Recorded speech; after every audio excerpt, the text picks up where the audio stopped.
दिल जिससे जिंदा है वो तमन्ना तुम ही तो हो, ये लाइन तो थी। हम जिसमें बस रहे हैं वो दुनिया तुम ही तो हो, दिल जिससे जिंदा है वो तमन्ना तुम ही तो हो। नुसरत फतेह अली साहब का ये बहुत बहुत बहुत ही पुराना एक कलाम उन्होंने गाया था। उस गीत को सुनकर कैसे लिंक जुड़ा, इस गीत से उस गीत की याद आई और उस गीत से ये बात याद आई कि हमारा वास कहाँ पर है। यही खोजना तो पूरा अध्यात्म का सार है कि हम कहाँ वास करते हैं, हम कौन हैं, हम कहाँ हैं। ऐसे समझो तो आत्मा को हम पुरुष कहते हैं और पुरुष बना है पुर और उसमें रहने वाला।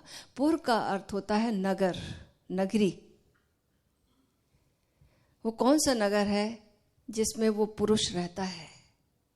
तो 3 नगर हैं ओशो कहते हैं, और उपनिषदों का सार और जिन्होंने जाना है वो सत्य का सार यह है कि 3 नगर हैं जिसमें हमारे पुरुष, हमारा जो पुरुष है, हमारी जो आत्मा है वो रमण करती है। पहला नगर तो सब जानते हैं, ये स्थूल काया, physical body, where the soul lives. पहला है फिजिकल बॉडी, ये स्थूल शरीर। दूसरा है इसमें सूक्ष्म शरीर, हमारी इलेक्ट्रिकल बॉडी, ये जो सूक्ष्म शरीर है। और ये सूक्ष्म शरीर और तीसरा जो नगर है वो कारण शरीर हमारा। एक बार उद्दालक के बेटे श्वेतकेतु गुरुकुल से जब पढ़कर आए तो उद्दालक ने अपने बेटे से पूछा, बेटा आपने ज्ञान हासिल किया, मैं तुम्हें कुछ पूछना चाहता हूँ। तुम एक बाहर जाओ, कुटिया के बाहर जाओ। बाहर गया, बड़ा वृक्ष लगा था। पिता ने कहा वो फल को तोड़कर लेकर आओ। उद्दालक ने, श्वेतकेतु बोला जी पिताजी, और जाकर वो फल तोड़कर लाता है। पिताजी कहते हैं बहुत अच्छा किया, अब तुम इस फल को तोड़ो। उसने फल को काटा। बोले क्या है इसके अंदर? बोले बीज है, असंख्य बीज है पिताजी। अब बोला बीज को भी तोड़ो, बीज को भी फोड़ो।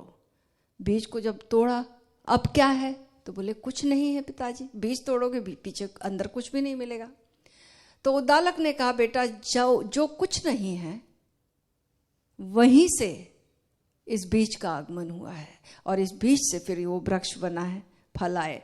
तो वो जो ये जो कुछ नहीं, ये जो स्पेस है, यहां पर ब्लूप्रिंट है पूरा।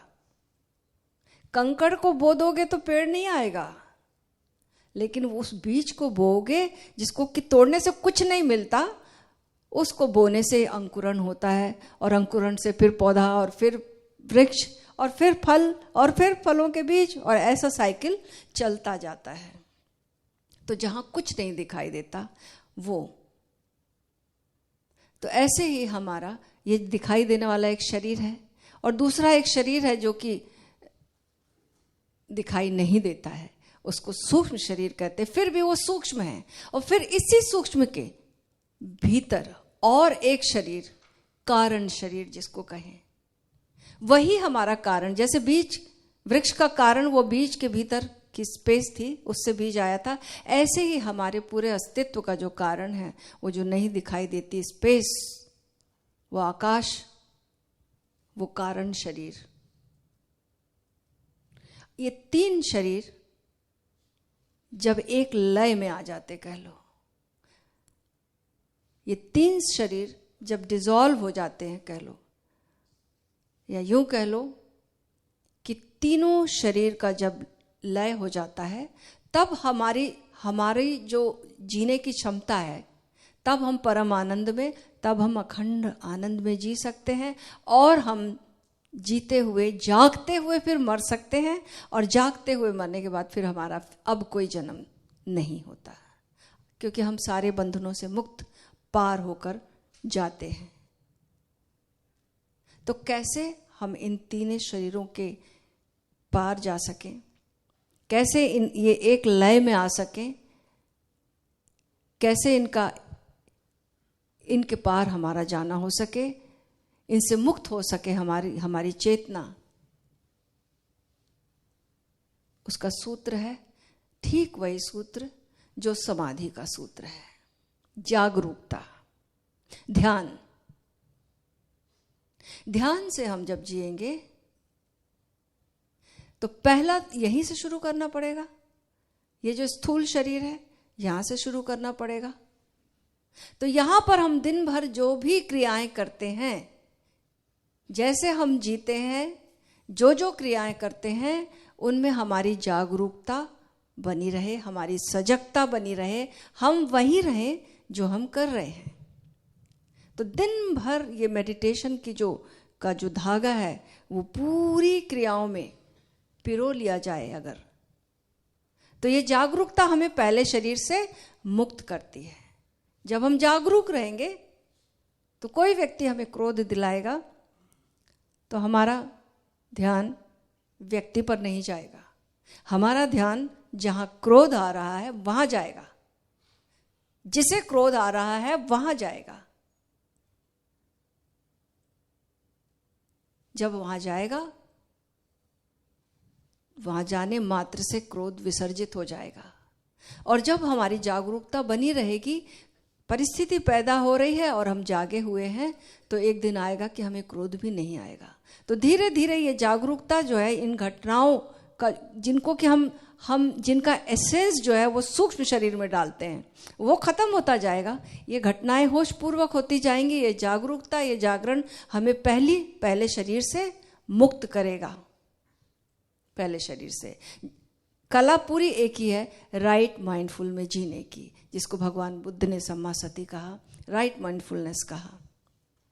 आप कहोगे कि हम राइट माइंडफुलनेस जीते ही तो हैं, इसमें हम तो जागरूक होकर तो जीते हैं। कहाँ जीते हैं? कहाँ जीते हैं? हम जहाँ होते वहाँ कहाँ होते हैं? हम एक भी काम वहीं होकर कहाँ करते हैं? कोशिश करें हर एक काम को करने की, जहाँ हो वहीं रहकर कोशिश करें।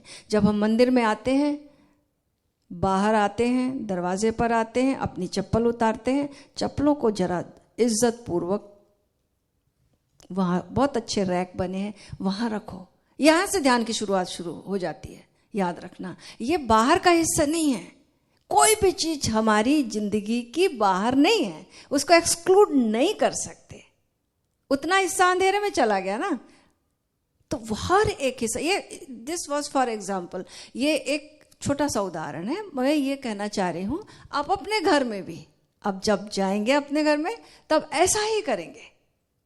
ऐसा यहां करके नहीं जाएंगे, केवल घर जाके भी उसको कंटिन्यू करेंगे, तब वो आपका उतना हिस्सा उजाले वाला हो गया।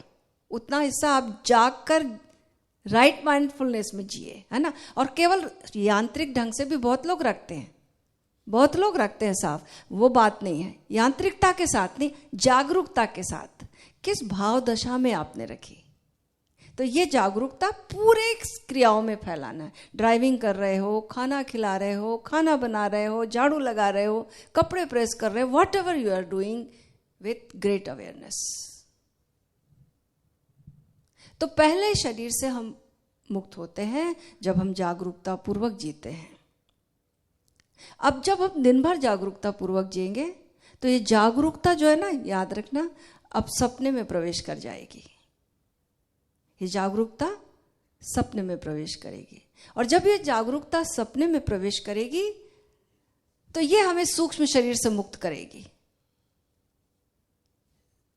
सूक्ष्म शरीर स्वप्निल है, तो ये सपनों से हमें सूक्ष्म शरीर से मुक्त करेगी जब हम सपनों के प्रति जागेंगे। और बहुत सारी विधियां हैं कैसे हम सपने में जागरूकता बनाए रखें। भगवान शिव ने इसकी विधियां दी हैं, ओशो ने इसकी विधियां कराई हैं। तो कैसे हम सपने में भी ये जागरूकता, एक तो बड़ी ग्रेट बात तो ये है कि जैसे हम जीते हैं दिन में, वैसे ही रात को जीते हैं। दिन भर अगर हम जागरूकता पूर्वक जिए हैं तो ऐसा नहीं हो सकता कि ये जागरूकता हमारे सपने में प्रवेश ना करे। It is impossible. तो ये जागरूकता एक दिन सपने में प्रवेश कर जाएगी। अब हम देख पाएंगे कि हम सपना देख रहे हैं। जब हम देख पाएंगे कि सपना देख रहे हैं तो सपना सपना नहीं रह जाएगा, मायने नहीं रह जाएगा उसका कोई, और धीरे धीरे सपने क्षीण होते जाएंगे। जैसे हम क्रोध देखते थे तो क्रोध देखने वाला जब जागा हुआ है तो क्रोध नहीं आया, तो ठीक ऐसे जब हम सपना देख रहे हैं, सपना देखने वाला जागा है, सपने विलीन होते जाएंगे। जैसे जैसे हम स्वप्न मुक्त होते जाएंगे, एक दिन हम सूक्ष्म शरीर से मुक्त हो जाएंगे। अब ये जागरूकता नींद में प्रवेश कर जाएगी, सुषुप्ति में, जिसको कि भगवान कृष्ण कहते हैं योगी तब भी जागता है जब सारा संसार सोता है। तो ऐसा नहीं है कि वो जागता बैठा ही रहता है, शरीर उसका सोता है, सोता हुआ, लेकिन भीतर एक तत्व है जो पुरुष उसका, वो जागा रहता है। जब हमने दिन भर जागरूकता में जिए, सपने में जागरूकता प्रवेश कर गई, और एक दिन यही जागरूकता सुषुप्ति के द्वार से प्रवेश कर जाती है और पूरी नींद जागी हुई नींद बन जाएगी। और जिस दिन ये पूरी नींद जागी हुई नींद बन जाएगी, हम कारण शरीर से मुक्त होंगे। हम क्यों? क्योंकि हम जागे हुए मरेंगे। वही आदमी जागा हुआ मर सकता है जो जागा हुआ सोता है। तो जागरूकता को हमें 3 शरीरों तक लाना है, तभी ये अध्यात्म की संपूर्ण यात्रा होती है। पहली फिजिकल बॉडी से शुरू करना है, दूसरा सूक्ष्म शरीर तक लाना है यानी सपनों तक पहुंचाना है, तीसरा कारण शरीर तक यानी सुषुप्ति तक लाना है। ऐसा जागा हुआ व्यक्ति मायाविक प्रपंचों से मुक्त होकर, जीवित मुक्त होकर जीता है और मरकर सदा सदा के लिए इस अस्तित्व के साथ एक हो जाता है।